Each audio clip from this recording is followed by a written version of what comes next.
जिस प्रकार आपका रेस का जो घोड़ा होता है, कौन होता है आपका? ये रेस का जो घोड़ा है, इसके ऊपर इसका मालिक सवार रहता है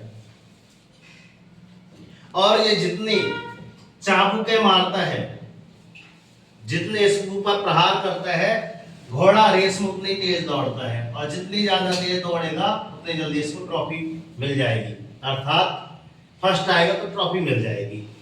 अब बात निचोड़ क्या निकलती है इससे कि सर इसको पता थोड़ी ना है, इसको घोड़े को पता थोड़ी ना है कि चाबुक मेरे को मार क्यों रहा है, ये मालिक मेरे को क्या बनाना चाहता है, इसको तनिक भी पता नहीं है, क्योंकि भाई वो घोड़ा है, उसको क्या पता, उसको हार जीत से कुछ लेना देना नहीं है।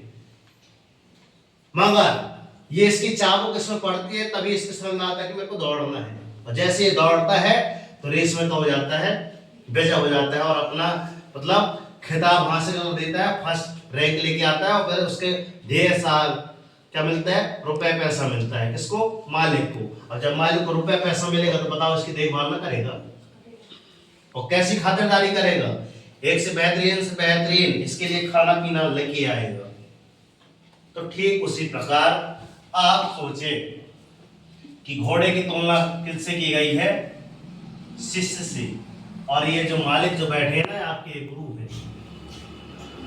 टीचर है, और ये कौन है? आपके स्टूडेंट। समझ बात? तो जो विद्यार्थी गुरु के दिए गए दंड से तनिक भी नहीं घबराएगा, जो शिष्य तनिक भी नहीं घबराएगा, अर्थात फिक्स है कि सर आप में कुछ न कुछ परिवर्तन लाने की कोशिश की जा रही है।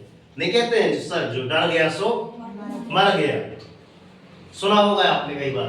तो जो तनिक भी नहीं घबराता, फिक्स है कि सर अगले दिन ना, अगले आने वाले समय उसका फ्यूचर एकदम करेगा ब्राइट, अर्थात उजाले की तरह चमकेगा एकदम। उजाले जैसे यहाँ पे रोशनी है तो यहाँ पूरा कमरे में आएगा। तो ठीक उसी तरह ध्यान दीजिए कि सर यदि आपको यदि कोई कष्ट दे रहे हैं, फिक्स है कि आप में कुछ न कुछ परिवर्तन लाने वाले हैं। अगर जैसे हम यहीं पे बता रहे हैं कि आपको 6 से 9 आपको क्या करना है, 6 से 9 घर पे पढ़ना है, कष्ट तो होगा सर। 6 से 9 3 घंटे रेगुलर पढ़ना मतलब टेढ़ी ये तो है, मगर नहीं कहते जो कर लिया तो आगे बेनिफिट पाएगा। एक मैंने बताया कि ब्रह्म मुहूर्त में उठ जाना बच्चों, आजकल अपने टाइमिंग जो लगाए हैं, एक मम दिनचर्या की बताए थे। मम दिनचर्या में क्या बताए थे कि आपको डेली 5 मिनट कम करना है, अर्थात मैंने उठना 6 बजे से किया था और 6 बजे में 6 बजे से किया था स्टार्ट, और 6 में कितना अपने को डेली 5 मिनट कम करना था। डेली 5 मिनट कम करेंगे तो अगले दिन अलार्म कितने का लग जाएगा सर? 5:55 का लग जाएगा अगले दिन। अगले दिन और अगले दिन कितना लगेगा सर? 5:50 का लगेगा। मगर आज हम कहाँ पे आ गए हैं? इतने दिन अलार्म लगाए 4:30 पे आ गए हैं। अगर 4:30 बजे भी उठकर नित्य आदि क्रियाओं से फुर्सत होकर अपन यहाँ पे 1 घंटे पढ़ने के लिए दे रहे हैं। किसके लिए सर? पढ़ाई के लिए दे रहे हैं। टाइम अभी तो 4 बजे तक जाएगा। अभी यहाँ पे टाइमिंग कहीं में दे रहे हैं, पढ़ाई पे दे रहे हैं। जैसे मैंने आज क्वेश्चन पूछा आप लोगों से समाज विज्ञान का, सर 140 मतलब 140 क्वेश्चन किए हैं आपने, मगर 20 से हम कोई भी क्वेश्चन पूछ रहे हैं आपसे आंसर नहीं आ रहा। कारण क्या है उसका? ये पढ़ाई नहीं हो रही, अर्थात टेस्ट तो लगा रहे हो, 2-2 शीट लगा रहे हो, मगर जैसे आपको तैयारी करना चाहिए वैसे नहीं कर पा रहे। तो मेरा समझाने का ध्येय वास्तव में इतना है कि अगर आज कर लिए तो कल के लिए आपका भविष्य बन जाएगा, कल के लिए आपका मेंस का मेरिट में सिलेक्शन हो जाएगा। राष्ट्रीय छात्रवृत्ति पुरस्कार में जो आपको 48,000 का पुरस्कार मिलेगा उसके आप लायक हो जाओगे, वरना ध्यान में रखना नालायक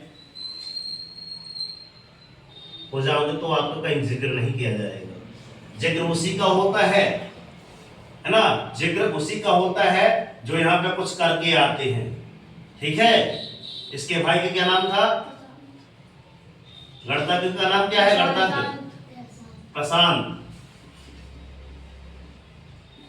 रूबी का बैच पूरा जो भी उनके बैच में थे, इनका जिक्र क्यों करते हैं? कुछ न कुछ थी इनमें प्रतिभा, इनके अंदर, इनको सीखो ना, तब तो इनका मेंस का मेरिट में नाम आया है।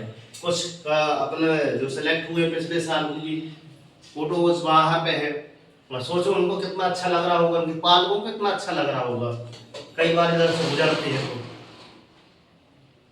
तो अगर ऐसा आपको लगता है कि सर ऐसी चीज करने में अच्छा होता है, लोग हमको अच्छा बोलते हैं, और छक्का रोना देर क्यों लगा रहे हो। और मैंने पिछली बार ही बोला था कि आप गुरु को जिस रूप में देख रहे हो ना, वही तो सुनो सर, जो तो गांव में मिला थी घूमा थी, वही तो है। मगर वास्तव में जो जिस नजर से देखता है कि हाँ सर वास्तविक क्या है, आपके टीचर गुरु जी हैं, तो आप जिस रूप में मुझे देखोगे ना, आपका रिजल्ट भी वैसे ही आएगा, ध्यान रखना। ये कटु सत्य है। पिछली बार टॉपर कौन थी? किंजल थी। कौन थी? किंजल टॉपर थी। तो किंजल मेरे को इस रूप में देखी होगी, वो आज भी आपको देख रहा होगा, यहाँ पे टॉपर है। क्यों है? क्योंकि उसकी सोच मेरे प्रति कैसी मैं जानता हूं, आप लोग भी जानते हो कि कैसी है सोच। तो ये एग्जाम्पल क्यों लिए जा रहे हैं? इसकी जगह हम क्या ले रहे हैं? इसका भी तो सिलेक्शन नहीं हुआ ना, ये तो होशियार से होशियार लोगों का सिलेक्शन भी नहीं हुआ है, और कमजोर से कमजोर विद्यार्थी सूर्य गोल्ड चाहे लोगों का, इनका तक हो गया है। तो इसी का नाम परीक्षा है। आप ये चीज माइंड में सेट कर लीजिए कि सर परीक्षा में किसी के साथ कुछ भी हो सकता है, वहां पे जाना नहीं है कि क्या होने वाला है, इसी को तो परीक्षा बोला जाता है। तो मैंने बता दिया कि आप अगर शानदार बेहतर से बेहतरीन करना चाहते हो, तो ये जो घोड़ा का एग्जाम्पल मैंने दिया, माले का एग्जाम्पल दिया, उसमें आप अपने खरे उतरे, तभी आपका सिलेक्शन काम देगा। वरना ये कोई नहीं देखता कि सर आप कितने बजे उठ रहे हैं, कितने बजे सो रहे हैं, कोई नहीं देखता। मेन चीज क्या देखते हैं कि कौन सेलेक्ट हुआ, कौन सेलेक्ट हुआ, ये देखते हैं। आपने कैसा पढ़ा ये मायने नहीं रखता, सेलेक्ट कौन हुआ वो मायने रखता है। अगर सेलेक्ट नहीं होगे तो कल के दिन खुद बाद में कहोगे बताओ एक अंक से रह गया सर, आधा नंबर से रह गया सर, 4 अंक से रह गया। उस दिन का याद कर लो कि तुम्हारे ऊपर कैसी बीतेगी। कल के लिए इस पड़ोसी का हो जाएगा ना, तुम्हारा नहीं होगा तो बाद में फिर रोगे यार उसका हो गया मेरा नहीं हुआ। और कहीं ना कहीं से राष्ट्रीय छात्रवृत्ति पुरस्कार के माध्यम से आपको क्या मिल जाएगी? एक मदद मिल जाएगी, आर्थिक मदद मिल जाएगी। पूरी जिंदगी तो कटेगी नहीं, मगर हाँ फ्यूचर आपका ब्राइट होगा, इतना फिक्स मैं कह देता हूं। ठीक है, सेम टू सेम इसी प्रकार आपके नवोदय वाले विद्यार्थी, अगर आप अपने आप को माने कि सर हम बेहतरीन घोड़ा बन के दिखाएंगे, बेहतरीन शिष्य बन के दिखाएंगे, बेहतरीन स्टूडेंट बन के दिखाएंगे, देख सके आपके गुरुजी आपका आशीर्वाद हमेशा बनाए रखेंगे।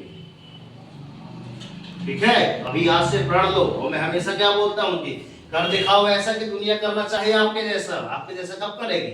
जब आप करके दिखाओगे तब। और मैं बोलता हूँ उठो जोगा संघर्ष करो, उठो जागो और संघर्ष करो, जब तक नहीं उठना जब तक कि आपको लक्ष्य न मिल जाए। उठने का तात्पर्य यही है सर, आपको उठना है, संघर्ष करना है। डेली जो आपको 140 नंबर का जो टेस्ट लगाता हूँ उसमें कहीं से ही पूछ लो सर, याद है हमको, तभी आपका मतलब लास्ट में बोलते हैं ना कि डेली मॉर्निंग में उठकर अपनी टारगेट सेट कीजिए। मॉर्निंग में इसलिए तो उठाता हूँ, टारगेट इसी से तो सेट कराता हूँ। 140 में 40 करो, जिस दिन आपसे बन जाएगा ना उस दिन आपकी लाइफ ऑटोमेटिक चेंज हो जाएगी। नहीं बन रहा है तो कहां से चेंज होगी? फिर मुझे तो थे ना आज नहीं बन रहा है क्वेश्चन, इसलिए क्लास रखनी पड़ी मेरे को। तो यहाँ पे आते हैं तो कुछ न कुछ सीख के जाओ, कुछ न कुछ सिलेक्शन लेके आओ, तभी काम आएगी पढ़ाई। वरना आए कितने गए। क्लास में टॉपर वही रहता है जो पूर्णतः है निष्ठावान होकर अच्छे मन लगाकर पढ़ाई करता है, कभी वो क्या करता है फर्स्ट आता है अपने इसमें, अपनी क्लास में फर्स्ट आता है। तो उसका त्याग देखो कि पढ़ाई के प्रति कितना त्याग था। तुलना करो कि यार हम उसके प्रति कितने त्यागवान हो रहे हैं। क्या ब्रह्ममुहूर्त में वो उठकर पढ़ रहे हैं? नहीं पढ़ रहे तो फिर सोच लो कि यार आपका जिंदगी क्या हो जाएगी? व्हाइट से ब्लैक में हो जाएगी, अंधकार में चली जाएगी। तो ये मोटिवेशन अगर आपके जीवन में कुछ परिवर्तन ला रहा है तो अन्य बच्चों तक फॉरवर्ड जरूर करें कि हाँ सर आज आपको कुछ न कुछ ज्ञान प्राप्त हुआ है ना। चैनल पर नए हैं तो सब्सक्राइब करें और वीडियो अन्य बच्चों तक फॉरवर्ड जरूर करें। जो बच्चे निमिष का मैट की तैयारी कर रहे हैं, जो बच्चे नवोदय की तैयारी कर रहे हैं और जो बच्चे आपके मॉडल की तैयारी कर रहे हैं, उन बच्चों तक ये मेरा वीडियो शेयर जरूर करें। मिलते हैं नेक्स्ट वीडियो में। प्रत्येक के लिए सर जय हिंद, जय भारत, भारत माता की जय, राष्ट्रीय तिरंगे झंडे की जय और आपकी प्यारी सरस्वती मैया की। और हम लास्ट में क्या बोलते हैं बच्चों? धन्यवाद गुरुजी। ये बहुत अच्छा लगता है। Thank you so much. जय हिंद।